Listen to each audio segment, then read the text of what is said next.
Saturday night, May 21st, here on Casey's General Store, Military Appreciation Night. Lucas Oil Power National Midgets are here, and pretty familiar name down here at Macon Speedway.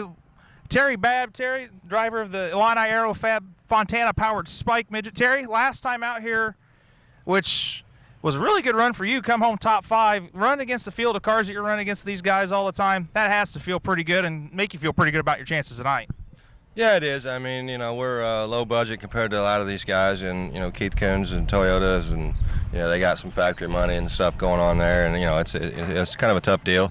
You know, I'm just doing it, you know, out of my own pocket. You know, work every day for a living, so kids to raise and all that other stuff. So yeah, it's kind of hard. I'm, you know, getting up there in age around with these, you know, these young kids that are, you know, 30 years younger than me. So. But one thing that you have with all those years on these kids, you've got a lot of laps around this racetrack and lots of different classes of cars. Seen you run everything from a super late model to a 410 wing to non-wing sprint.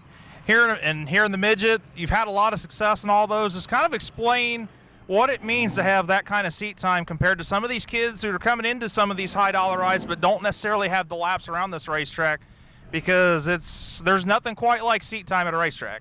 No, there isn't. You know, I mean, I have a lot of more seat time at other places besides Macon, because you know, the first years they didn't run sprint cars here. You know, that I raced. You know, they did years before that. But so you know, I've won in everything I've ever ran here except for a midget yet. I've won in a non-wing sprint car. I won in a wing sprint car, and a super late model. So yeah, I mean, seat time it's still the same track no matter what kind of car you're driving. And you know, you kind of know what the track does and you know doesn't do. So you know, that is an advantage, you know, to having that seat time.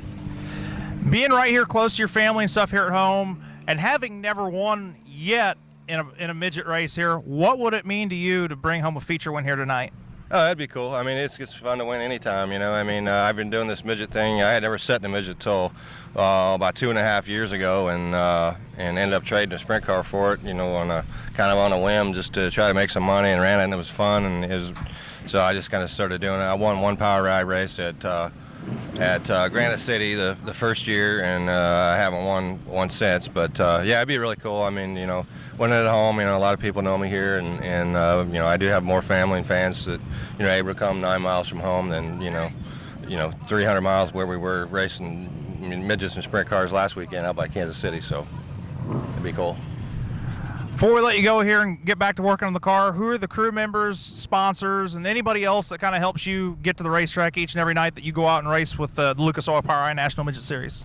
Yeah, I got to think, you know, my dad is always around. He doesn't, you know, work on the race cars as much as he used to anymore. He tries to toy around with his own late model some, but obviously he's been the biggest influence in my life on that side of it. But Mike Slotweiler and his son Damon Slotweiler, which I'm running their sprint car now, they decided to get into the ownership, and they're finding out, you know, how hard it actually is now after helping me for a lot of years. It is, you know, it's a whole lot more work at home than you know. But and also Kelly Bright's been helping me there a little bit this year and last year. So you know, he comes and helps me at home, which, you know, over the years I haven't had a whole lot of time, you know, during the week. There's a lot of work that goes into racing, you know, at home and not besides the racetrack. So there you have it. The driver of the Illini Aero Fab Spike chassis, powered by a Fontana power plant, the 88 of Terry Babb. Terry, good luck to you tonight. All right, thanks, sir. Thank you.